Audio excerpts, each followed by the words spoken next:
Welcome back to Entrepreneur Success Stories. You can tell we're having a ball here. Welcome back to David Esau with ClickTrack Marketing. So we're in the mode now. He's growing the business, changing the business model to be able to expand, to be able to scale up. So let's talk a little bit about labor. It's an interesting thing. It's changed over the years. In the olden days, way back when, you would hire employees. When you needed more work, you would hire more employees and you would bring them in and they would come into the office every day, like 5 days a week, and they would work. And then COVID happened and then everything happened. And now you have a gig economy. And I consider the gig economy people wanting many jobs. And one of the things that you have in a skilled set like digital marketing is he now can reach worldwide to any talent via Fiverr or anybody else to find these incredible talented people, not as employees, but as contract labor, saving a lot of money and getting better expertise. So tell me how you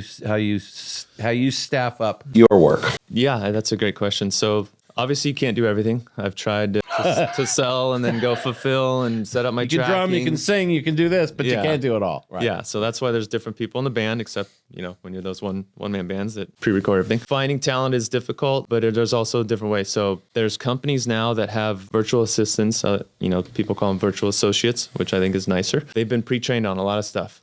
They understand social media marketing, so they can help These are real people. These aren't bots. Nope. This is not AI bots. No, we're talking, this is the transition. There's tons of stuff you can do with AI, but AI can help you do most things faster. But finding people, you can use companies like RepStack. They know the software that I use for a lot of stuff to help That's similar to Fiverr and some of the other competing. Fiverr, Upwork, people per hour. And a lot of the people in the Philippines are, master's degrees. Their English is awesome. It's very well spoken. They can do cold calls. They can help set. So some of the stuff that you have to offload is you can't, you don't need to build every single campaign. For me, I want to focus more on acquiring new customers, focusing on our current book of partners, and then also the strategy for what we're going to do for an upcoming partner, right? Well, one of the things that's interesting to me is watching business change over the years. And when I had my agency years ago and we would hire designers to do real logos, you're talking 10, 15, 20 grand, 3-4 months of heavy work and lots of different drafts and lots of different things. Now I go online and I spend $500. It goes out to every designer on the entire planet. And I put my ideas out there, and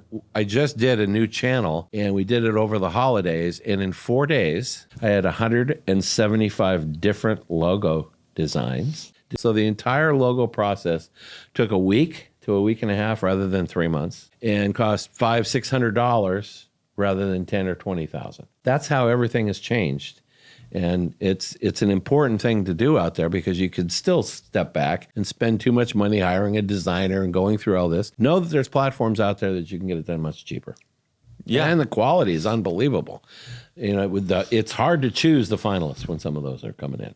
And you can put out a job application on Upwork and get 20 people immediately basically applying. Like within an hour or two, or within a day? No, within like an hour or two. You always want to run a test project, have them do a test project, like clean this list up, verify these emails, whatever you need done. Do the test project. Whoever comes back first, has good reviews, give them a chance, right? Then so hire and fire quickly. Test often, hire, fire quickly. Those are great lessons. That's one of the things that you're doing when you get freelancers. You're interviewing somebody as an employee. You spend a lot of time interviewing them. You get to know them, and you bring them in, and you really know them. But independent contractors, you don't really know, and you see their work, but maybe they're bullshitting you a little bit on the work, or maybe this or maybe that. So you got to try them, give them a little bit of money, and see how it does. So it's an interesting difference now. It's like having an employee and getting rid of the employee right away because they were no good because you didn't interview them right. Exactly. A web developer that I found on Upwork, he's been with me for 3 years. He does so much more than just web development, technical SEO. And what does he charge per hour to you? And then how do you mark that up to the client? I actually just pay him a monthly. He's been so good. We agreed on a flat monthly fee, and he's been with me for 3 years. And I just, I try to up it here and there when I can, give a bonus out. But I usually at least a few thousand a month for him because he's just that good. And then we found a media buyer they approached me through cold email, but they showed examples and we ran some tests because media buying is, very particular, and he's really good with offers, and he can talk and manage clients as well. So he's been with me for probably a year now. that's been really helpful to find someone you can trust to help run the campaigns, that you know that they understand how to craft an offer. Now, these people on the outside, do they have client contact direct with your partners? He does. He does. So a selective group of your staff, your senior staff or whoever would need client contact will have client contact. Yeah. And you don't find that the employee versus the independent contractor is an issue at all like that. Once they get to know the person, do they care at all whether they work for you as an employee, a W-2, or an independent contractor? I think it's hard to let go of some stuff as the owner, but you have to. So Right. you have to get them comfortable with other people. I've tried white label fulfillment. I can't really say I'm extremely happy with anyone that I've tested. Typically getting someone in-house is going to be better, but they don't have to be an employee. They can be a contractor that works for you and maybe one other person. And when you can afford to, and they want to come on board, then you can pay them for a full time. And you always have to worry about, okay, someone's probably doing something on the side, but so did I. If you can get the work done that I need for our partners, I'm okay with it. Right. I'm going to talk a little bit about cost of labor, margin, pricing. So if you're a law firm or an accounting firm, you're going to pay your lawyer, let's just make it up. Let's make it $200,000. It's easier math. 2,000 hours, that's what, $100 an hour, right? If you're paying somebody $100 an hour, what do you need to charge that guy to the client? How much of a multiple do you need to charge them to be whole, to have a margin, to cover your overhead? Do you have a formula that you use within your business or not? A lot of people don't. That's something that we've struggled with from, it's my own fault, is we took on a lot of clients doing a lot of different things and would just pretty much have lower pricing than we should.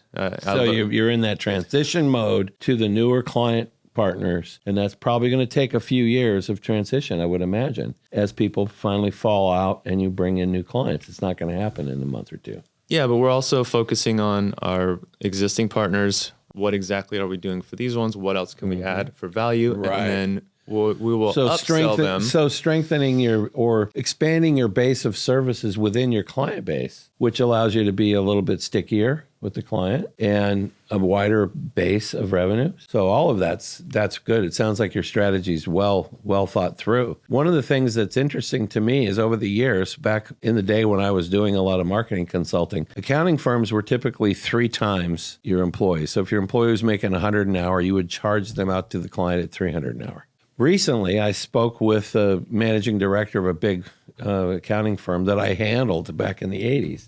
And I asked him, I said, are you still at 3 times or are you now squeezing it and getting more out of it? And he goes, pretty much up to 4 now. So if you're paying $50,000 a year, you need to bill them out at $200,000 a year. The thought process is 1 time for the cost, 1 time for company overhead, and 1 time for profit margin. That's how you got to the 3. Getting to 4 is just the same way, just divided in 3 steps. That's one way that many people will look at how they charge labor and how they can price it right with the clients so they're whole. And that's what we're working on right now is what is our exact scalable, fulfillable offer that we know about how much it costs. And then we're starting to implement some setup fees, affordable setup fees, but that just helps us on the upfront cost coverage. And then we have our monthly. And we want to keep our pricing lower than other bigger agencies that we've seen, but provide, still a tremendous value, but not be on the lowest end.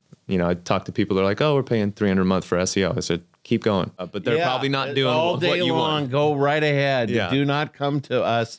I'm just kidding. We still have. I certainly understand that. I understand that completely, and it's everything's gone up. The dollar value goes down, but the costs go up. You look at real estate over the last 20 years, God. even with dips, it's still like well, this. you just look at pricing of goods. People say it's inflation, but it's not inflation. It's corporate greed. When Carl's Jr. goes from $8 for a burger to 17 in 2 years or 3 years, you can't tell me that's a 7 or 8% inflation rate. No. That's obviously a corporation saying we're going to be able to go for it now, and everybody is, and nobody's going to be able to control that. So the only function you have is to make more money and make more money on the labor side or make more money on the entrepreneur side. Every year I felt like, hey, I'm making more money. This is great. Every year, everything else just got more expensive. Right. So I want to talk a little bit about how big you want to get. This is an important aspect when you're an agency or when you're any business, okay? Do you want a local business that's just handleable and you can just get it done and you can make enough money to be comfortable?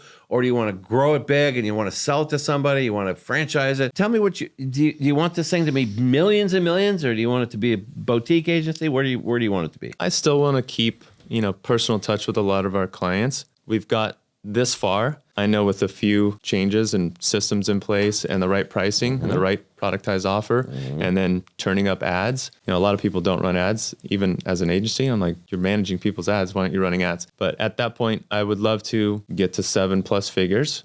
But my long-term goals are still, let's put some of that money into real estate. I want to get to financial freedom. Okay, so you're jumping ahead here. An entrepreneur that is also financially literate and wants to have the business help his financial literacy side of things. And I highly recommend that to everybody, by the way. It's fascinating to me how big people want to get their businesses, and I was the same way. I wanted it big. I grew my agency up and I had 27 people and I had 2 offices, LA and San Diego. And I hated it. All I did was go out and sell as many clients as I could sell because I was the only one feeding the monster. I then had to pay all these people.